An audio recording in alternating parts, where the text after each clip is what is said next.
Yeah, we're really excited about the new Edge Data Manager. Roy's done a great job, and we're going to show you some things that we could do with it with Edge AI as well. I'm sure Roy's going to demo that. So that's a really, really nice capability. Cool. Thanks, Roy, for the introduction. So I'm Roy, one of the team members at AnyLog. And one of the big things that Ori touched on is that the goal of AnyLog EDM as data manager, which used to be called the remote GUI, as maybe a lot of you know, was to increase the utility and make it something that is the go-to tool to interact with your distributed data. And the key thing that we wanted to make is we wanted to make the interface to your distributed data as if you're interacting from a single point to your entire edge and virtualize the entire edge to appear as one system.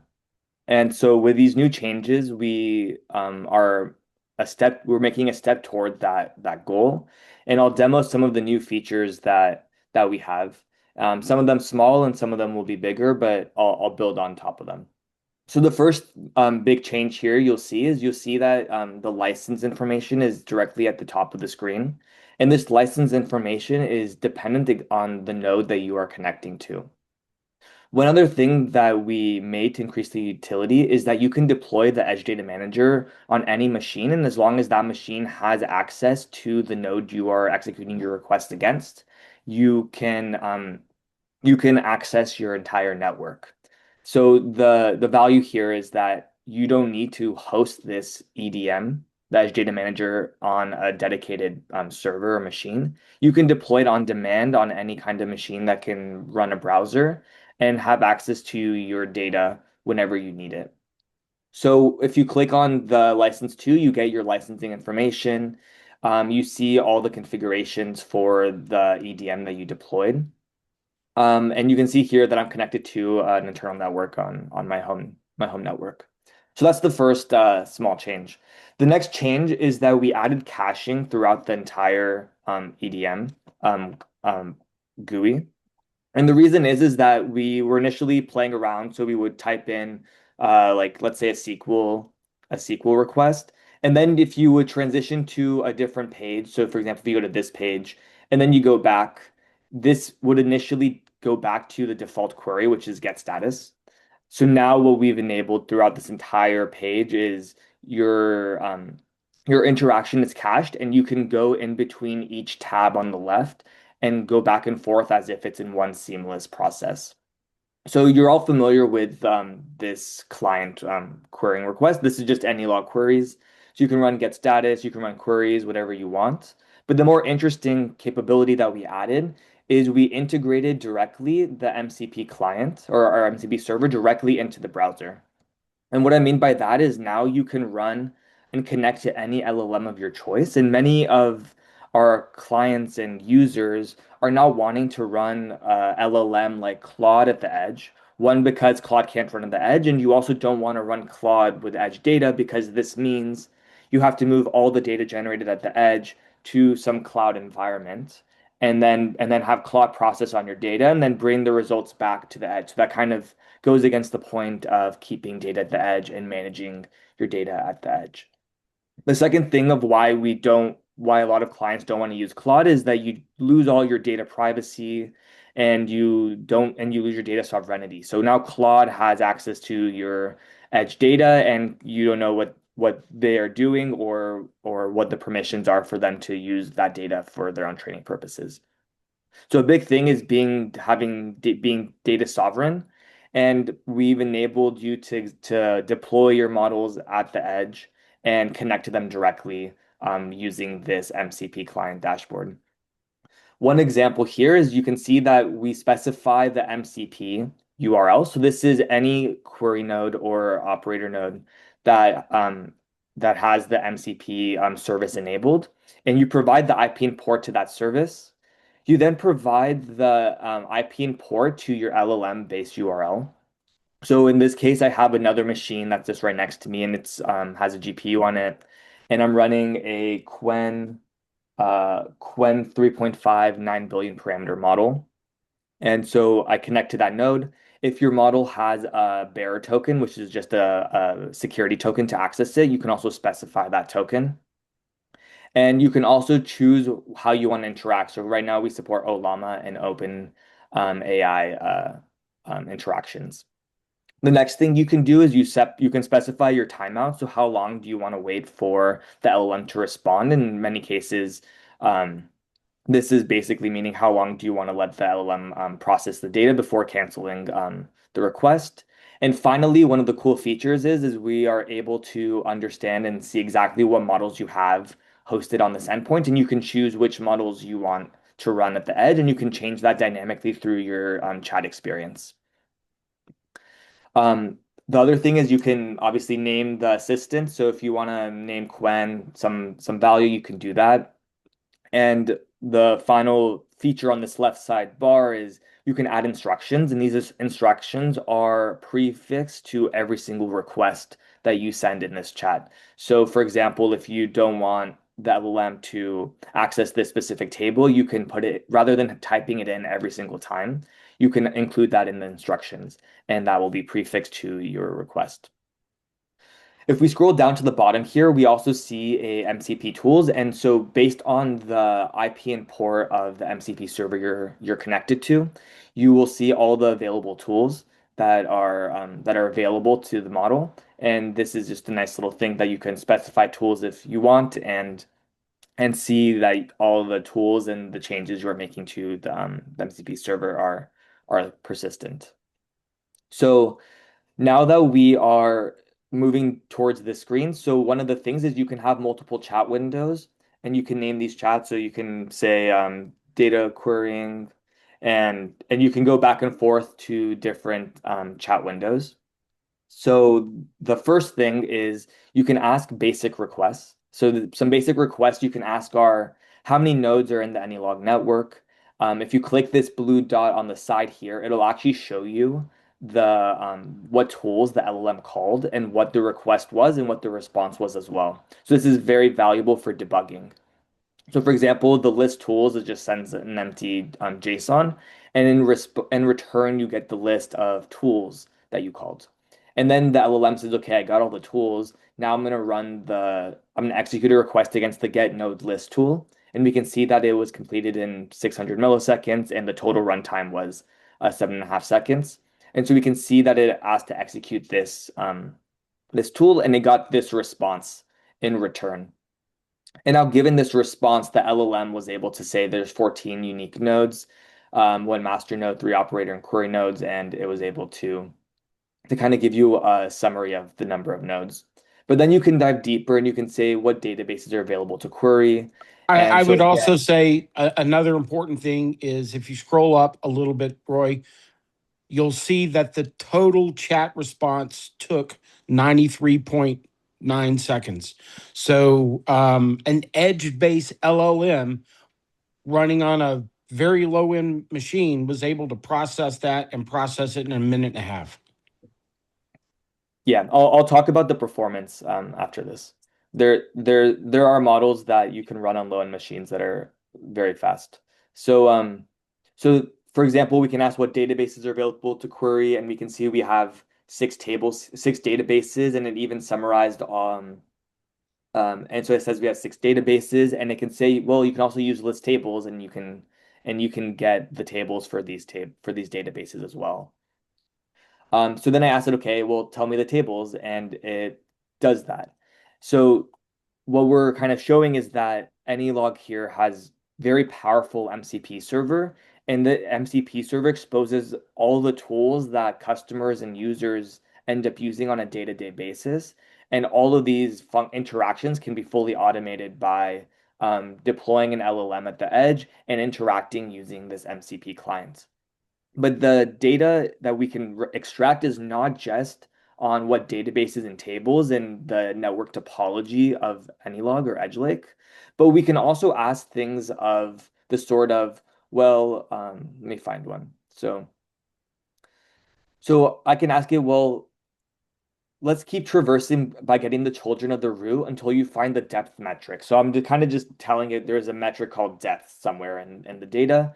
and we're interested in traversing the WITS company. This is some data type in our test network. And so we can see what it did here is that it listed the tools and then it immediately realized that it could get children of the policies. And so what it does is it says, well, I want to traverse down the unified namespace and I want to go down this ID. And then it says, well, the response is another UNS policy with more children. And so it said, okay, well, there's more children, so I'm going to now traverse down this child as well. And it keeps going down these children until it finds where the data is. So here it says I want to traverse to this children, and then it sees that, oh, there's a table available now, and that there are different records that I can have access to the data. So it sees all the tables. Now, given this table, it's finding that there is a depth table. And then it says, well, let me query this depth table. And so now I didn't specify anything besides tell me the average depth over the past hour. But it learned using Anylog how to run the query. So it says, let's project on the average measured depth and let's get min max. And let's do the start time from now minus 1 hour and the end time is now. And then it executed that query. It got a result set back, and then it generated this, and then it gave me a response of the result in in about 75 seconds. In the UNS, for example, you define relationships of paths to data. So, for example, the data I was interested in was the WITS root, the WITS data. And so what's happening here is that we're essentially saying there are a lot of relationships to this data. And so let's define these relationships and define a way to get to where the raw data is. So for example, in WITS, there's a record one, and we can iterate down to this. And within WITS, there's 4 different rigs. And for these rigs, we can choose what rig we want to go down that path. And now when we say we want to analyze the rig on Texas in 001 location, then we can say, okay, well, the data we're interested in is measured depth. And we can press this button here and analyze this data over, I think this is the past 5 minutes. And you also get a line chart of the data that is happening. So you can kind of monitor that this data is staying pretty constant and it's moving very marginal amounts throughout the last 5 minutes, including the min, max, average, and latest value in real time. Michelle, is there anything you want to add to the UNS? Yeah, I mean, I think that there are two things here. If we go one step up and look from the top, I mean, there is a unified database which is relational basically. So we've got a relational API to distributed data. That's what's unique. The data doesn't really sit in a database. It's distributed on many machines, but when you interact with it, you could find the data as if it is centralized. That's why you don't need the cloud. You could just keep it in place. But the second thing, which is the thing that makes a huge difference for the models, is that it's not enough just to present the data. You see, because on relational view, you get at the end of the day numbers and columns names, but it doesn't really tells you that this row is related to a different row in a different table, which means we've got a machine. Think about it as a machine. You want to understand if you could shut the machine off in an automated way. Can the agent shut the machine? It's not just about the data generated from the specific machine. You need also to consider the data or the state of a machine that fits the machine that you're looking at. Or another example, you would shut the machine if the truck with the supply is 6 hours away, but if it's in the gate of the plant, you would keep the machine running because shutting it down is expensive. So if you have an agent that looks at machine's data, it doesn't see the truck. Whereas if you put AnyLog, he would see everything because we would give him access to the distributed data, but we would also, the namespace would represent the relationship between the machine that you are considering, and you would be able to see that this machine depends on supplies that are coming from trucks, and the supply is out. So you could see, well, where the trucks are they near the plant, or are they hours away? And so the combination of the namespace and the data and the ability to make them operate together and gives you a complete view not only of the data, but also of the state and the processes that impact each other, is the thing that makes the agent capable to make decisions right there on the industrial floor. If you don't have something like Anylog or Edgelake, you end up centralizing the data, because only if you bring all the data together, you could make the decision. And what we are able to resolve is that you don't need to move the data. It becomes really simple, because every agent that you place on the production floor could see not only the local data, but everything that has an impact that needs to be considered. Yeah, Roy, I would also suggest to scroll down and show the UNS policy right there. You'll see that the UNS contains a lot of other extra information that describes the data, not just a column field and a value field. So this is all done when you generate and create the UNS, and it becomes and it really shows you at this point where that data is and what type of data it is automatically done when you generate the UNS. So we expanded the UNS functionality, and these are all policies defined in the metadata layer. And so if you wanted another path to, for example, the value measured depth, you can do that by defining a set of policies that lead to this UNS policy. So that's the UNS. The next feature that we've added is a global network map. And this global network map enables you to analyze all your nodes as if they're on one centralized machine. And so what I mean by this is we have all these nodes here deployed, and they're all grouped by company right now, but you can decide what grouping you want. And you can say, okay, I want to look at my smart city nodes. So my nodes in my smart city. And now you see all the nodes in your smart city. And if you click on one of them, you can see the CPU percent that the node is currently operating at, the available disk space, the operational time, and you can add all these, any metric that is in this drop down here. So for example, we can add, so we have, so this is the used disk, this is a free space disk, and so you can move them around and reorder them however you want. On top of that, we also added a feature where you can see the exact query being run to get these metrics. And so the metric here is just get monitored operators. So it's very transparent and very easy to understand how the data is displayed, and you have this complete visual tool to do that, as well as you can refresh the metrics whenever you want based on the newest data received in the database. The next thing that I want to show is you can set the time range for the data displayed. You can define from date to date, so a date range, or you can just say I want it within the last 1 hour, or I want it within the last X number of seconds, days, minutes, or hours. So let's keep it at what it was, so the last 1 hour. The next thing we can see is that for all the nodes in the smart city grouping, we can analyze all the databases that they're maintaining. So, and have data for. So for example, in the smart city, we have two databases. We have the monitoring database, which is all the metrics that we're showing here. So the CPU, disk utilization, free space, that's all being stored in the monitoring database. And we also have a cost database, which is the database in which all of the wastewater, potable drinking water, and power generation data is stored in this database.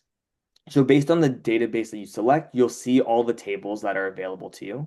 So if we select this power database, we can then see all all the columns to this table. So for example, let's pick C current here, and then you can choose what kind of aggregation you want to have. So for example, let's take the average current, and we can label this average current, and we can add it. So now we can see that the average current is 40.248.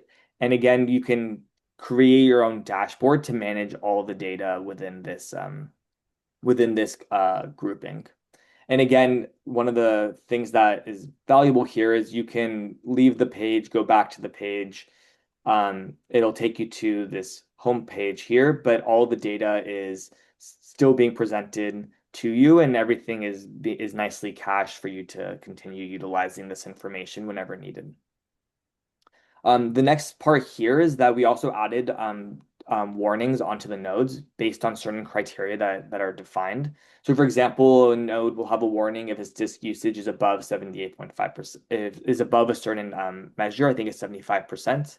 And so we'll associate a warning to that node, and you'll in real time see the exact issue. And if you click on the specific node, it even tells you recommended actions to take. And then the next one is you can see the node resource utilization. So we have a nice graph for that. We have node insights, so just basic table form, and also some API calls that are being run and when they're being run against your network to extract this data. The last page I'll show today is another new page that we created, and this is called the SSH client page. What you see here is a list of all your network connected devices and nodes. And so what we wanted to create here is kind of like a single system image where you can access and manage these devices directly from this EDM and from the browser. So for example, if I hit attach here, I'll get prompted with the container ID that is being tracked. And so if you put in the password here, you can connect to this node, and you will have access to your master node, and you can run commands directly from the browser through the terminal. And it's not just limited to attaching to the container, but you can also get a shell directly into the system.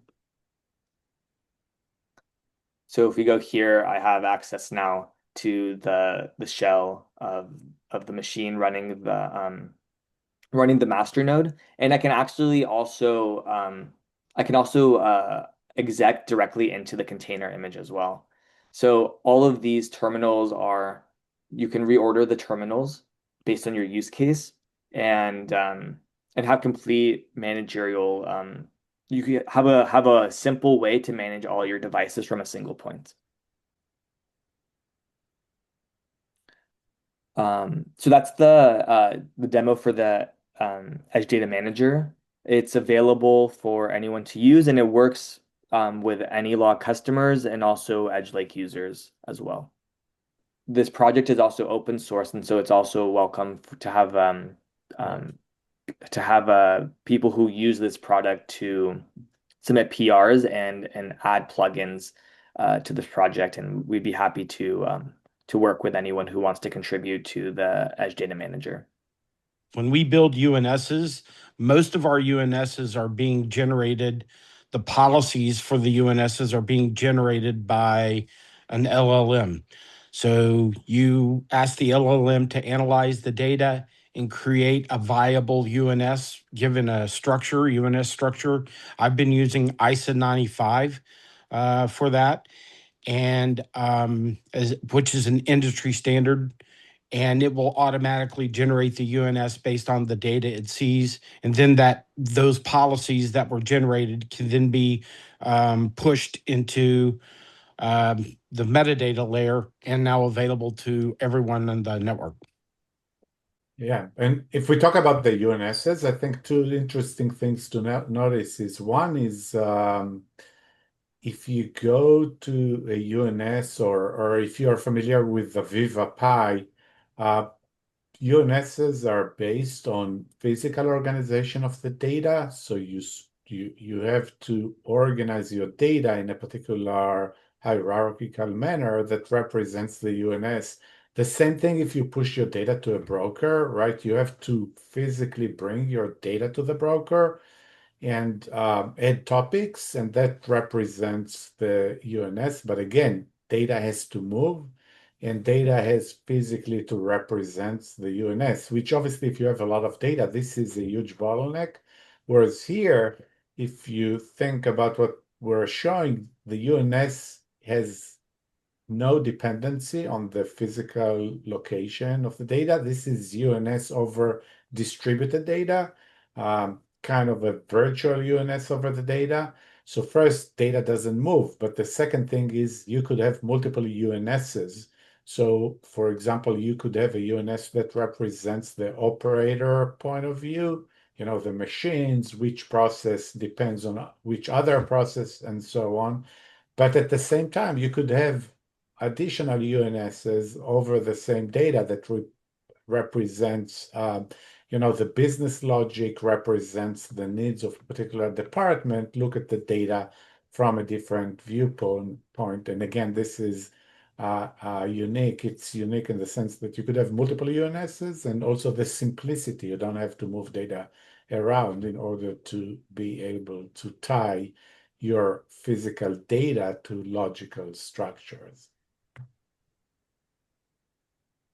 And I think on Mark's point of building the UNS with Claude, this is also going possible to do it at the edge. Again, the being able to do that requires having a model that is strong enough and can have enough take in enough context to build these policies. But for and also having the necessary hardware to do that. But there are plenty of models that are open source and available to use that are very fast and actually have very strong reasoning capabilities. Um, so so that is something we're looking into what's the best model that is working with Anylog and Edgelake, but also potentially modifying and training a small model that works efficiently against the network and with our tool set.